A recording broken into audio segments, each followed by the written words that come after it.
साथ आस्था कौशिक और आप देख रहे हैं महाबहस, जिसमें आज होने जा रही है बात यूपी की। योगी सरकार ने 9 साल पूरे कर लिए हैं। नया यूपी मिसाल है या है? कई सवाल इसी पर आज की महाबहस करेंगे। पूरा गेस्ट पैनल हमारे साथ जुड़ेगा, लेकिन उससे पहले वक्त है आज के पॉलिटिकल पंच का। तो हम लोगों ने तय किया,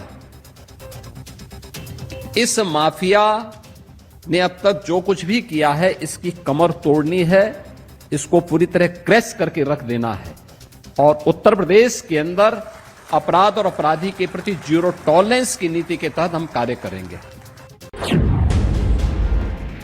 कि योगी आदित्यनाथ जी उत्तर प्रदेश के एक धुरंधर मुख्यमंत्री हैं और जिन्होंने अतीक और मुख्तार जैसे माफियाओं के साम्राज्य का अंत किया है। अतीक अहमद के रूप में समाजवादी का एक बड़ा फाइनेंसर मारा गया, जिससे अखिलेश यादव असंतुष्ट थे।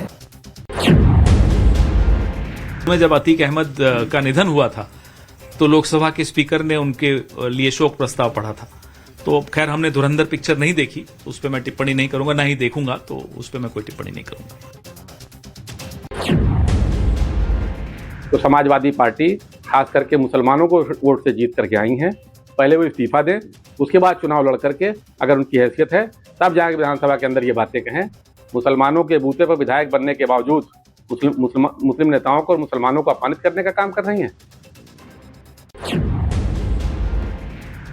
माफिया को मिट्टी में मिला देंगे। मुख्यमंत्री योगी आदित्यनाथ का यह संकल्प आज एक बार फिर उत्तर प्रदेश की राजनीति के केंद्र में है। धुरंधर 2 के बहाने माफिया राज की कड़वी हकीकत पर वार पलटवार भी जारी है। मुख्यमंत्री योगी आदित्यनाथ ने आज कड़ा प्रहार करते हुए कहा कि पहले माफिया समानांतर सरकारें चलाते थे और सत्ता के संरक्षण में फले फूले, लेकिन हमारी जीरो टॉलरेंस नीति ने उनकी कमर तोड़ दी। इस बहस में सबसे बड़ी चिंगारी भड़काई है पूजा पाल ने। सपा से निष्कासित विधायक पूजा पाल ने आज सीधे सीधे अखिलेश यादव पर निशाना साधते हुए कहा कि अतीक सपा का सबसे बड़ा फाइनेंसर था।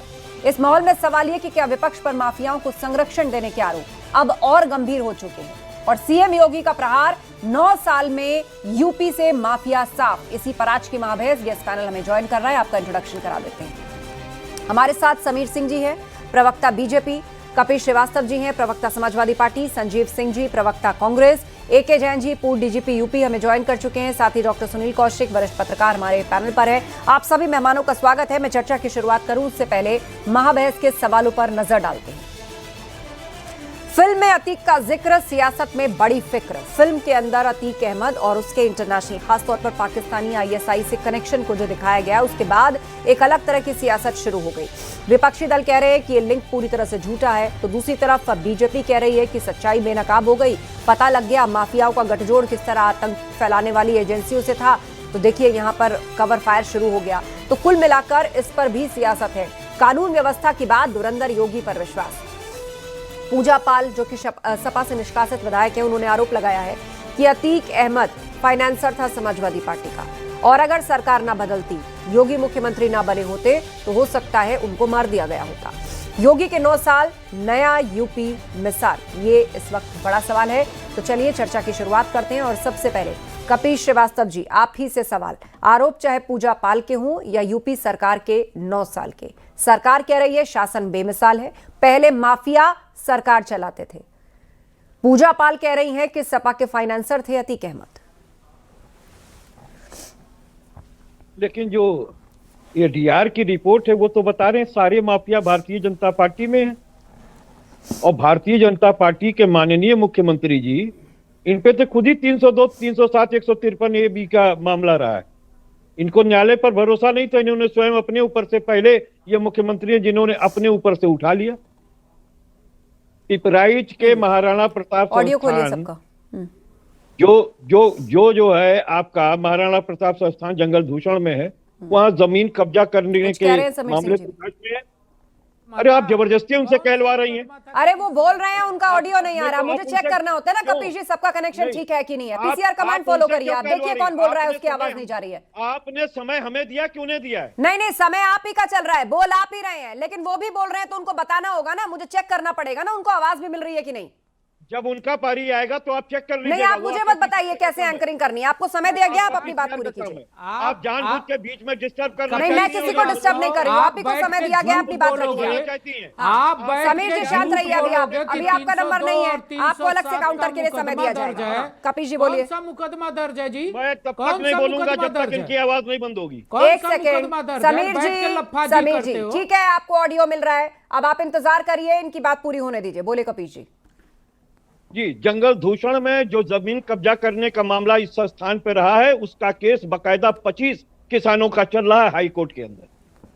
और मैं आपको कह क्या दूं, फालतू की ये बातें ब्रिगेड- बैठ के करते हो कपिल श्रीवास्तव? आवाज तुम। बंद कराइए, जंगल आवाज दूषण बंद का कराओ। जमीन और बंद कराओ, पादरी एक बाजार सेकंड, की एक जमीन सेकंड। आवाज तुम्हारे बंद आप पास लोग क्या कहने कर रहे हैं? को अभी कुछ तो नहीं ओपनिंग है, कमेंट जो है, मैं लड़ा टाइमर लगा लगा दूंगी, सकते हो, कहो। मैं टाइमर लगाऊंगी तुम्हारे सबके लिए। पास कहने को कुछ एक नहीं है। सेकंड, बोल रहे हैं, पीसीआर, अनाप मैं टाइमर शनाप लगा रही हूँ बातें सबके लिए बैठ यहाँ के पर। चैनल पे। ये बीच में 40 क्यों बोल 40 रहे हैं? सेकंड का टाइमर लगा रही हूँ। अनाप समीर जी शनाप शांत बातें रहिए। बैठ के चैनल कपिल पर जी, करते हो। हाँ, समय शांत शुरू हो रहा है रहिए, आपका, आपका ये मैंने समय नहीं टाइमर है। लगाया, बोलिए।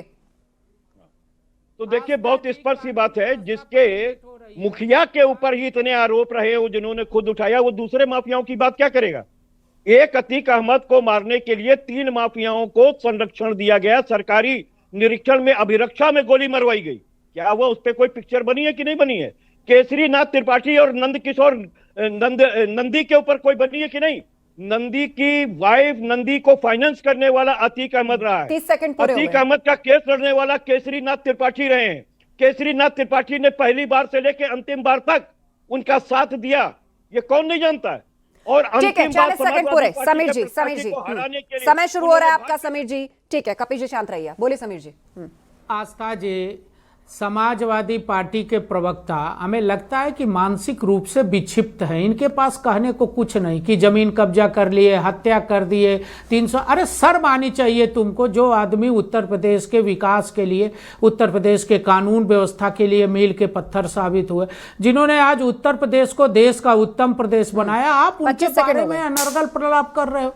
आपके पास कहने को कोई शब्द नहीं है। आस्था जी, आज उत्तर प्रदेश देश के अग्रणी राज्यों में से है। आज हमारी अर्थव्यवस्था, उत्तर प्रदेश का विकास, आज उत्तर प्रदेश सबसे ज्यादा एयरपोर्ट का प्रदेश है, सबसे ज्यादा एक्सप्रेसवे का प्रदेश है, सबसे ज्यादा नौकरी देने वाला प्रदेश है, सबसे ज्यादा रोजगार देने वाला प्रदेश है। ठीक है। आज देश और दुनिया के लोग उत्तर चलिए, प्रदेश के अंदर फिलहाल- आ रहे हैं। फिलहाल समय और पूरा, लोगों समीर जी, का फिर लौटूंगी रुझान मैं। और लोगों समीर जी, का शांत हो जाइए, विश्वास फिलहाल उत्तर समय प्रदेश पूरा। के अंदर बढ़ा है। आस्था जी, ठीक है, चलिए। आस्था जी, आज उत्तर प्रदेश विकास के रास्ते ठीक है पर जा रहा समीर जी, मैं लौटूंगी। संजीव सिंह जी है प्रवक्ता कांग्रेस, 40 सेकंड संजीव जी आपको मिल रहे हैं ओपनिंग रिमार्क्स के लिए, बोलिए। उत्तर प्रदेश की जो योगी सरकार के 9 साल बदहाल के हालात ये हैं कि समय दीजिएगा। इसी उत्तर प्रदेश में 69,000 शिक्षक भर्ती घोटाला पकड़ा गया, जो बच्चे आज भी सुप्रीम कोर्ट के गलियारे में अपने लिए न्याय की भीख मांग रहे हैं। जिस इन्वेस्टर मीट के द्वारा बात कर रहा है अभिषेक प्रकाश, इनके आईएएस अधिकारी इसी भ्रष्टाचार पकड़े गए, जिन इन्वेस्टर मीट का हीरो बना रही थी। और आप उत्तर प्रदेश की पर्चा लीक परिवार ये प्रदेश रहा है, जहाँ विभिन्न प्रतियोगिता परीक्षाओं के परीक्षा किसानों की आय दुगनी कर रहे थे और किसानों की मार इतनी। और चौथी जो आपने बात की है माफिया राज की, आज उत्तर प्रदेश में योगी आदित्यनाथ जी अपने मुकदमे हटवा करके, और इनके पास स्वयं ऐसे एमएलसी हैं जो दाऊद इब्राहिम के लिए काम किया करते थे, ऐसे लोग एमएलसी बन के काम कर रहे हैं। ये क्या बात करेंगे? ठीक है, चलिए, समय पूरा, समय पूरा। हमारे साथ एके जैन जी हैं, एक्स डीजीपी। सर, आपसे जानना चाहेंगे, यूपी सरकार के 9 साल पूरे हो गए हैं और जिस बात का सबसे बड़ा क्रेडिट लेती है सरकार, वो है कानून व्यवस्था टाइट रखना, माफियाओं अपराधियों के अंदर डर। इसमें कोई दो राय नहीं है। 9 सालों में कानून व्यवस्था में आमूलचूल परिवर्तन हुआ है। मैं बहुत बार इस बात को कह चुका हूं। माफिया इस समय उत्तर प्रदेश में नाम लेवा कोई नहीं है। जो पहले माफिया गतिविधियां होती थी, जमीनों पे कब्जे करना, जबरन टेंडर लेना, फिरौती हेतु अपहरण, घटनाएं होती रहेंगी छोटी मोटी, अवश्य। 25 करोड़ की आबादी का प्रदेश है, कहीं अपहरण भी होगा, कहीं मर्डर भी होगा, कहीं बलात्कार भी होगा। और उसमें किस प्रकार से कार्रवाई पुलिस कर रही है, कितनी तत्परता से कार्यवाही कर रही है, वो महत्वपूर्ण है। ठीक है सर, कितनी फिलहाल तेजी से मैं आपको रोकना चाहूंगी, मैं फिर लौटूंगी आपके पास। हमारे साथ डॉक्टर सुनील कौशिक हैं। सुनील जी, आपसे यहाँ पर जानना चाहेंगे कि क्या बीते 9 सालों में उत्तर प्रदेश की छवि बदली है? मौजूदा सरकार कहती है कि पहले इन्वेस्टमेंट के नाम पर लोग हंसा करते थे कि इन्वेस्टमेंट और यूपी में अपना पैसा फंसाएंगे हम, यूपी में वहां ना तो इंफ्रास्ट्रक्चर है, बिजली पानी की शिकायत अलग से है, सड़कें खराब हैं, हाईवेज नहीं है, और सबसे बड़ी बात गुंडागर्दी और माफियागर्दी वहां पर है। तो अब वो इमेज बदली है, इसका क्रेडिट यूपी सरकार लेती है। ये देखो, ए.के. जैन साहब की बात से मैं बिल्कुल सहमत हूं, इसमें कोई दो राय नहीं है। इन आंखों से वो भी सरकारें देखी हैं और ये भी सरकारें देखी हैं। निश्चित तौर से अमूलपूर्ण परिवर्तन हुआ है, सुरक्षा व्यवस्था को लेकर के हो, कानून व्यवस्था को लेकर के हो, इन्वेस्टमेंट को लेकर के हो, विकास को लेकर के हो, ये सब चीजें रही हैं। तभी दोबारा पुनः सरकार योगी जी की आई और लगभग 35 साल बाद कोई सरकार रिपीट हुई है, तो निश्चित तौर से कुछ न कुछ काम उस सरकार ने आस्था जी किए होंगे। अब 2027 का चुनाव है, समाजवादी पार्टी, कांग्रेस, बसपा जो भी आरोप लगाए उसका निर्णय 2027 के चुनाव में होगा। जनता क्या कहती है, क्या सोचती है, उसके बाद वो वोट करके निश्चित तौर से जवाब देगी। चलिए, फिलहाल के लिए समय पूरा। अब डिबेट को हम ओपन कर रहे हैं और मैं पहले ही आप सभी लोगों को बोल दूं, और मेरा आपसे आग्रह भी यही है कि अगर आपको एक दूसरे को काउंटर करना है तो please don't be personal towards each other. आप अपने तर्क रखिए और बहस को जितना भी समय मिलता है उसको मैक्सिमम यूटिलाइज करिए अपनी अपनी पार्टी, अपने अपने तर्क रखने के लिए। कपिश जी, देखिए, पहली बात तो यह है कि अगर उत्तर प्रदेश सरकार की बहुत अच्छा अगर लॉ एंड ऑर्डर होता तो एनसीआरबी के आंकड़े छुपाए क्यों जाते, क्यों नहीं प्रकाशित हो रहे हैं? 24, 25, 26 में आप करके दिखाइए ना, फिर आप कहिए क्यों नहीं आप प्रकाशित कर रहे हैं अगर आपका इतना बढ़िया लॉ एंड ऑर्डर चल रहा है। गोरखपुर में लगातार मर्डर चल रहा है, अभी यादव का हुआ, इनके भारतीय जनता पार्टी के एक कद्दावर नेता का, चौहान का हुआ, ऊपर से वो राधे मोहन ग्रुप के थे और जो मारने वाला था वो योगी ग्रुप का था। बल्लू राय पे बकायदा आरोप उनके घर के लोग लगा रहे हैं, लेकिन वो एक आरोपी जिस चौहान को लगाया गया उसको तो थाने से निकाल करके लेकर के गए। क्या बात हो रही समीर जी? क्यों नहीं होगी, क्यों नहीं होगी? जो है वो जो उनकी लड़की, जो पीड़िता की लड़की कह रही है, समाजवादी पार्टी के प्रवक्ता के पास कहने को कुछ नहीं है, सिर्फ झूठी बातें कहते हैं। उत्तर प्रदेश के अंदर जंगल राज था, उत्तर प्रदेश के अंदर अपराध था, उत्तर प्रदेश के अंदर कोई आता नहीं था। आज 17 से योगी आदित्यनाथ जी की सरकार के बाद उत्तर प्रदेश के अंदर तेजी से विकास हो रहा है, तेजी से सड़कों का जाल बिछा है। आज उत्तर प्रदेश के अंदर बिजली है, आज कानून व्यवस्था के नाते उत्तर प्रदेश में इन्वेस्टर्स आ रहे हैं। आज पूर्वांचल में भी उद्योग लग रहे हैं, पूरे उत्तर प्रदेश में उद्योग लग रहा है, उत्तर प्रदेश का विकास हो रहा है। उत्तर प्रदेश आज दंगा रहित प्रदेश है। आज उत्तर प्रदेश के अंदर कोई दंगे नहीं हो रहे, कोई दंगे नहीं है, कोई जाति संघर्ष नहीं है। समाजवादी पार्टी की समय में सबसे बड़ा दंगा मुजफ्फरनगर का दंगा इनके चेहरे पर थोड़ा पेशेंस रखिए। वो दंगा कौन कराया था? आप दोनों की बात पार्टी की सरकार में हुआ था। भारतीय जनता पार्टी की सरकार में एक भी दंगे नहीं हुए, एक भी दंगे। पुलिसिंग में बड़ा परिवर्तन हुआ। माननीय मुख्यमंत्री जी ने 7 बड़े महानगरों को पुलिस का कमिश्नरेट बनाया। हमने बड़े पैमाने पर 2017 से अब तक जातीय संघर्ष को रोकने का काम किया। 267 अपराधियों का इनकाउंटर हुआ है आस्था जी। मुठभेड़ में जघन्य अपराधी मारे गए हैं, 267 ऐसे जघन्य अपराधी हैं जो मारे गए हैं। 10,990 घायल हुए हैं। ये कौन सी स्ट्रेटेजी है बहस की? ये कौन सी स्ट्रेटेजी है? आप में से किसके पास तर्क नहीं है और कौन किसके पीछे बोल रहा है? दोनों की बात अनक्लियर है फिलहाल। नहीं, आप दोनों आप इंतजार करिए। संजीव सिंह जी को मैं ला रही हूँ, प्रवक्ता है कांग्रेस पार्टी के और वो अपना हाथ भी खड़ा कर रहे थे। संजीव जी, मेरा सवाल वही है कि जब राजनीतिक विश्लेषक ये मान रहे हैं, जब पूर्व प्रशासनिक अधिकारी ये कह रहे हैं कि क्या यूपी में कुछ भी नहीं बदला है, क्या वाकई यूपी की इमेज नहीं बदली है? आप देखिए, एशिया का सबसे बड़ा इंटरनेशनल एयरपोर्ट अब से कुछ दिन बाद उसका उद्घाटन हो जाएगा। बता रहा आस्था जी, इससे मैंने शांतिपूर्वक अपने सारे पैनलिस्टों की बात सुनी। उम्मीद करता हूं कि मुर्गा लड़ाओ अभियान के तहत मैं अपनी बात नहीं रख पाऊंगा, मैं आपकी डिबेट छोड़ दूंगा। जिस आपने उत्तर प्रदेश की आपने बताया कि इन्वेस्ट हो रहे हैं, उसका सीधे जीता जागता उदाहरण है कि इसी केंद्र सरकार नीति आयोग ने बताया कि आज उत्तर प्रदेश बिहार के ऊपर राज्य है। आपकी इकोनॉमिकल स्थिति ये है, 9-9 लाख करोड़ का बजट आप पेश करते हैं, जिसमें आप 40% बजट आप उसका काम ही नहीं करा पा रहे हैं। और दूसरी तरफ स्वास्थ्य विभाग को लेकर के संजीव जी, देखिए कौन सी मैं इस तरह रिपोर्ट बात है? नहीं कर नहीं, आप कौन सी नहीं रिपोर्ट? रिपोर्ट का सोर्स पूछा जा रहा है ना संजीव जी, ये स्पष्ट करिए ना, रिपोर्ट का सोर्स क्या है? मैं इनसे इनको चुप कराइए। दूसरी तरफ कौन जिस सी लॉ एंड ऑर्डर रिपोर्ट की है? बात नहीं, लेकिन रिपोर्ट का सोर्स तो बता दीजिए ना।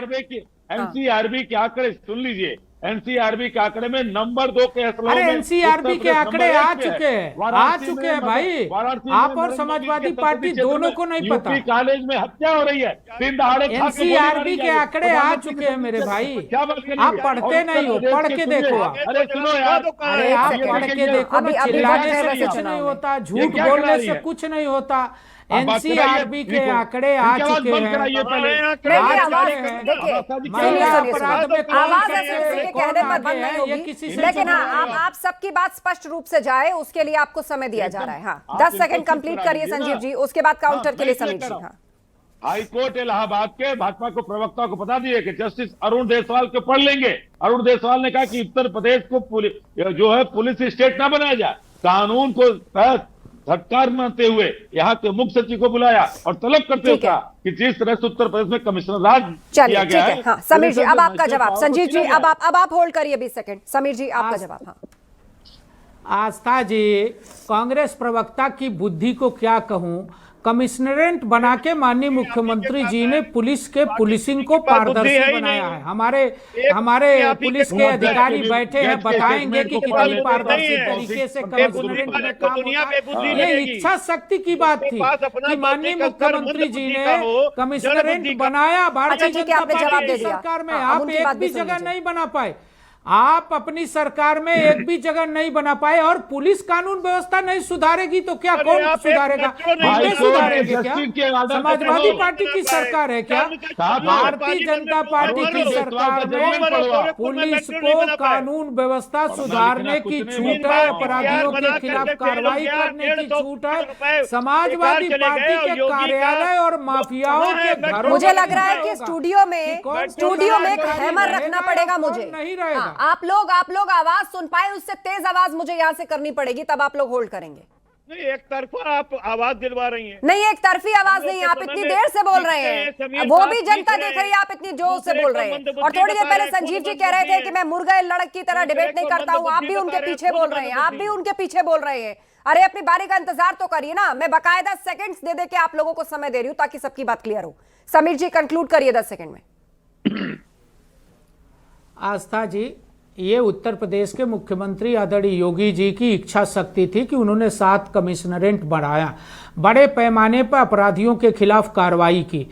आप पूजा पाल का बयान आपने दिखाया। पूजा पाल किस पार्टी की विधायक थी? समाजवादी पार्टी की विधायक थी। उनके पति की हत्या कर दी गई, उनके गवाह की हत्या कर दी गई। ठीक है समीर जी, अब उनका जवाब सुन लीजिए। पूजा पाल के आरोप पर मैंने भी सवाल किया था, जवाब दीजिए कपिश जी। देखिए, बहुत सीधी सी बात है कि पूजा पाल को मंत्री पद का लालच दे करके ये सपा से ले गए। समाजवादी पार्टी ने उनको जब टिकट दिया तो कब विधायक की हत्या हुई, कब गवाह की हत्या हुई? आज तक तो पूजा पाल मंत्री बन नहीं पाई, उसको न्याय नहीं मिलेगा और आप मंत्री पद की बात करोगे? नेताओं के हाथ लगे हुए हैं पूजा पाल के पति के हत्या में। भाई कौन सी बात करते हो? सही इन्वेस्टिगेशन होने दीजिए, सामने आ जाएगा। ये नंद किशोर नंदी कौन है? बोलो ना, ये नंदी का पैसा कहाँ लगा है? ये नंदी का पैसा रियल एस्टेट में लगा है कि नहीं लगा है? ये केशव प्रसाद मौर्य का पैसा लगा है कि नहीं लगा है? ये राजू पाल के माध्यम से पैसा लगा है कि नहीं लगा है? दोनों का ऑडियो डाउन करिए आप। संजीव सिंह जी 20 सेकंड। मैं जिस चीज को कह रहा था कि उत्तर प्रदेश हाईकोर्ट के जज दीपक देसवाल की बात को, अरुण सिंह देसवाल की बात को पढ़ लेंगे, जहां उत्तर प्रदेश के प्रमुख सचिव को फटकार लगाया कि आप जो है मैजिस्ट्रेटल पावर को छीन रहे। दूसरी तरफ दंगे की बात भाजपा के प्रवक्ता कर रहे थे। एटा का दंगा हुआ, बहराइच का दंगा हुआ, आपका संभल का दंगा हुआ, नगर में मस्जिद गिराएगी। और मैं इसलिए कह रहा हूं कि अगर इतना बड़ा ये उत्तर प्रदेश विकसित हो रहा था तो आपने यहाँ के नौजवानों को समीर जी आपका जवाब, उसके बाद मैं एक जवाब करूंगा। समीर जी। आस्था जी, किसी विषय को लेके कोई भी माननीय जज अगर कोई बात कहता है तो हम उसकी समीक्षा करते हैं, हम उसकी जांच कराते हैं और जो सही होता है तथ्यों को हम न्यायालय में प्रस्तुत करते हैं। इसका अर्थ ये नहीं हुआ कांग्रेस के प्रवक्ता कह रहे कि उत्तर प्रदेश के अंदर कानून व्यवस्था नहीं।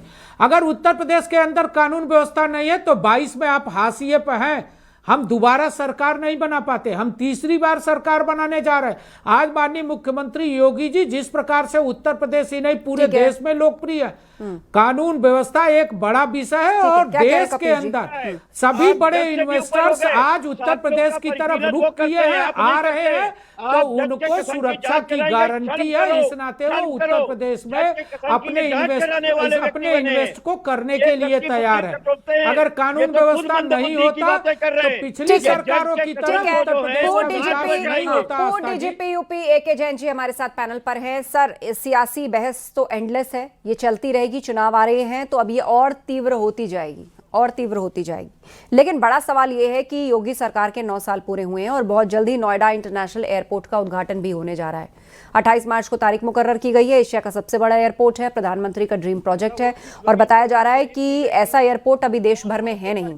स्ट्रेटेजिक लिहाज से भी, इस पर सुविधाओं के लिहाज से भी, लोड के लिहाज से भी, ओवरऑल आप पूरे प्रोजेक्ट को उठाकर देखें तो दावा यही है कि एशिया का ये सबसे बड़ा एयरपोर्ट होने जा रहा है उत्तर प्रदेश के अंदर। ये कितनी बड़ी बात है एक ऐसी राज्य की छवि के लिए जहां पर पहले किसी को कहा जाता था कि आप कहां से हैं, आप यूपी से हैं, तो उसको लोग जज करते थे, अलग अलग तरह की राय बनाया करते थे, यूपी को लेके एक अलग तरह की पिक्चर थी। देखिए, नोएडा इंटरनेशनल एयरपोर्ट जो बना है ये उत्तर प्रदेश के लिए आगे चल के गेम चेंजर साबित होगा, मेरा मानना है। यहाँ के यूथ जो है उसको एम्प्लॉयमेंट मिलेगा, यहाँ पर रेवेन्यू आएगी। मुख्यमंत्री जी का हाल का स्टेटमेंट पढ़ रहा था कि करीब 1 लाख करोड़ की रेवेन्यू पर ईयर इस एयरपोर्ट से प्राप्त होगी। यहाँ पर कई कंपनीज के एयरलाइंस के हब बन रहे हैं, उनके रिपेयर और उनके सर्विस सेंटर्स खुल रहे हैं। ये एक बहुत बड़ा अचीवमेंट मैं उत्तर प्रदेश के लिए मानता हूं कि जो नोएडा में इंटरनेशनल एयरपोर्ट आया है। इससे यूपी की अर्थव्यवस्था को बहुत रफ्तार मिलेगी। ठीक है। और ऐसे ही जो बड़े प्रोजेक्ट्स आते हैं, जो ग्रीन फील्ड प्रोजेक्ट्स आते हैं, इन्हीं के आने पे बाहर का इन्वेस्टमेंट आता है और सिंगापुर के हों चाहे कोई हो, बहुत से लोगों ने इसमें इंटरेस्ट दिखाया है कि हम भी वहां पर इन्वेस्ट करना चाहते हैं नोएडा इंटरनेशनल एयरपोर्ट। संजीव जी। हाँ, अभी जैन साहब ने जो बातें कही, थोड़ा मुझे लगता है कि जनता को धोखा न दीजिए। आज उत्तर प्रदेश में चित्रकूट, कुशीनगर, आजमगढ़, अलीगढ़, मुरादाबाद, श्रावस्ती और सहारनपुर के करोड़ों रुपए आपने बर्बाद कर दिया। वहां के एयरपोर्ट की कहीं संचालन नहीं हो पा रहा है और कहीं काम बंद हो गया। काम देने वाली बात होती वहां उत्तर प्रदेश सरकार ध्यान नहीं देती। इसलिए मैंने कहा कि 40% बजट अपना खर्चा नहीं कर पाती सरकार, और आप बड़े बड़ी बातें गिना रहे हैं। ठीक है समीर जी, क्या हाँ, इस तरह की न्यूज रिपोर्ट्स आई थी कि कहीं कहीं तो फ्लाइट्स बंद करनी पड़ रही है क्योंकि वहां पर क्राउड नहीं मिल रहा है। मतलब सब जवाब आप ऐसे बताएंगे। समीर जी भ्रामक बातें करते हैं। आज भी कुशीनगर का एयरपोर्ट चल रहा है। आप कुशीनगर का एयरपोर्ट चला, ये कभी गए नहीं कुशीनगर। कुशीनगर का महत्व तो पूरी दुनिया के अंदर है। आस्था जी, बौद्ध का सबसे बड़ा केंद्र है कुशीनगर। पूरी दुनिया से लोग वहाँ आते हैं, वहाँ प्राइवेट जहाजें आती हैं, वहाँ इंटरनेशनल फ्लाइट से लोग आते हैं, वहाँ उतरते हैं और भगवान बुद्ध का दर्शन करके वो अपने प्राइवेट जहाजों से वापस जाते हैं। हमारा कहना इतना है जरूर कि आप इंटरनेशनल एयरपोर्ट, नोएडा के इंटरनेशनल एयरपोर्ट को भी आप झुठला रहे, आप गोरखपुर के एयरपोर्ट को भी आप झुठला रहे, आप कानपुर के एयरपोर्ट को आप झुठला रहे, आप बरेली के एयरपोर्ट को झुठला रहे, आप आगरा के एयरपोर्ट को झुठला रहे। आपके शोर से ज्यादा बड़ा शोर मुझे यहाँ से मचाना पड़ेगा। आप कभी गोरखपुर आके तो देखो, आप कभी गोरखपुर आके देखो। अरे ये खुशी का मौका है, आप लोग इतना लाउड क्यों हो रहे हैं? इंटरनेशनल एयरपोर्ट का उद्घाटन होने जा रहा है, एशिया का सबसे बड़ा एयरपोर्ट यहाँ पर है। आपको नहीं लग रहा अभी तक दिल्ली आईजीआई जिस तरीके से वहां आसपास का डेवलपमेंट हुआ उस पर इतना लोड है, अब उत्तर प्रदेश में उसका एक बड़ा विकल्प होने जा रहा है। अब आप लोग तो एकदम ऐसे हाय तौबा मचा रहे, एयरपोर्ट का उद्घाटन है, खुशी का मौका है, और जहां एयरपोर्ट होता है इस तरीके का स्ट्रेटेजिकली धीरे धीरे चीजें वहां पर डेवलप होती है। आज सबसे ज्यादा एक्सप्रेसवे का प्रदेश है उत्तर प्रदेश। इनसे पूछिए ना कि 17 से पहले उत्तर प्रदेश में कितना एक्सप्रेसवे था। ये क्या बोलेंगे? अच्छा ठीक है, आप सभी शांत रहिए, सभी शांत रहिए। हमारे साथ सुनील कौशिक जी है, वरिष्ठ पत्रकार, उनकी टिप्पणी। सुनील जी, एक तरफ उत्तर प्रदेश में जो लॉ एंड ऑर्डर की स्थिति थी या एक क्राइम को लेकर, स्पेशली क्राइम अगेंस्ट विमेन या माफियागिरी को लेकर जो इमेज यूपी की हुआ करती थी, जिसका मैंने जिक्र किया कि आप यूपी से जानकर लोग जज करते थे कई बार दूसरे स्टेट्स में, और ये कोई बड़ी बात नहीं है कि कई राज्यों के जो पॉलिटिकल पार्टीज हैं या उनके जो विंग्स हैं वो तो यूपी वालों को टारगेट भी करते थे कि इनको भगाओ यहाँ से, ये किसी काम के नहीं है। यहाँ कोई कहता था यहाँ के गंदगी फैलाते हैं, कोई कहता था हमारा रोजगार छीनते हैं, कोई कहता था कि हमारी भाषा सीखो नहीं तो भागो यहाँ से, बहुत तरह की चीजें थी। लेकिन यूपी क्या अब धीरे धीरे एक ऐसे नक्शे पर बढ़ रहा है या एक ऐसे इमेज की तरफ बढ़ रहा है, ऐसे डेवलपमेंट की तरफ बढ़ रहा है जिसकी नींव है ये, और वाकई 9 साल में कहां से कहां तक आए हैं उसको स्वीकारने में गुरेज नहीं होना चाहिए।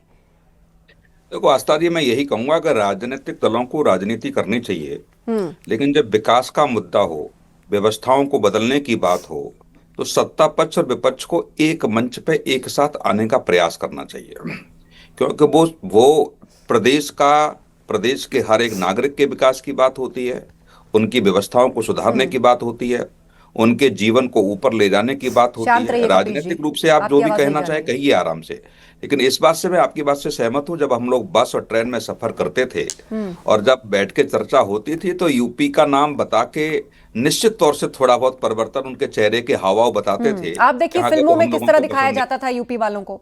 आज धुरंधर की बात हो रही है, उसको भी कोट कर रहे हैं कि भाई अतीक को क्या दिखाया गया, उस पर कुछ लोग विरोध कर रहे हैं, गलत दिखाया गया। आप ये देखिए फिल्मों के अंदर यूपी वालों को किस तरह दिखाया जाता था, या यूपी की पृष्ठभूमि पर जो फिल्में बना करती थी उसमें ऐसा लगता था कि जैसे आप किस पिछड़े हुए युग को देख रहे हैं।